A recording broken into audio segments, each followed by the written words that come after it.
Neighbor from Hell, part 24. So a couple things. I do not remember when specifically this occurred, but sometime in 2024, Fred gets the NCJWLA, which stands for the National Council of Jewish Women, to, I guess, is subsidize the right word, but subsidize or like pay for part of his rent. So the National Council of Jewish Women is an organization that primarily helps like families in need, and they also offer disaster services. Fred is able to get them to pay for his rent.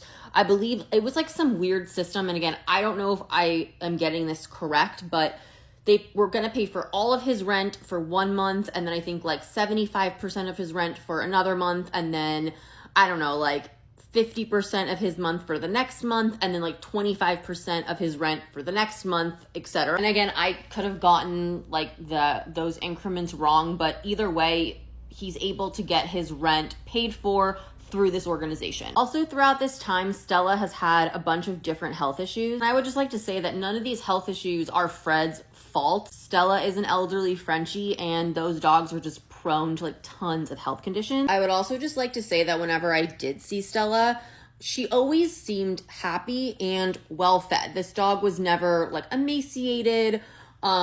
He was obviously feeding her, and to his credit, taking care of her to the best of his abilities. Fred was also able to find a lower cost vet that he was able to take Stella to for some of these various health issues. But, you know, of course, there were certain things that he just couldn't afford to pay for. And also, over the course of the past, gosh, I don't know, maybe like 7 to 8 months, she started to develop and grow a tumor underneath her armpit. This tumor was thought by the vets or the vet that he was taking her to be benign. At first, it really wasn't a problem, but this tumor kept growing and growing. And eventually the tumor got to be about, I would say like this big maybe. It also started to like ooze with pus.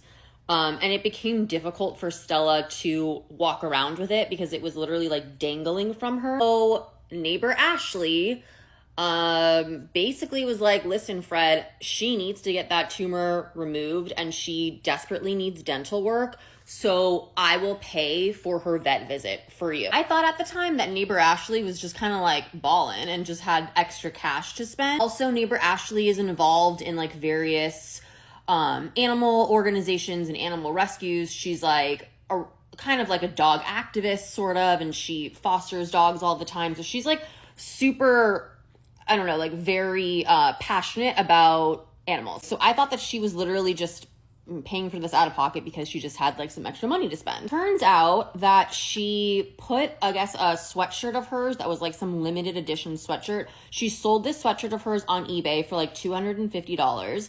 And then she created a GoFundMe for Stella where she was able to raise another, I believe, $750.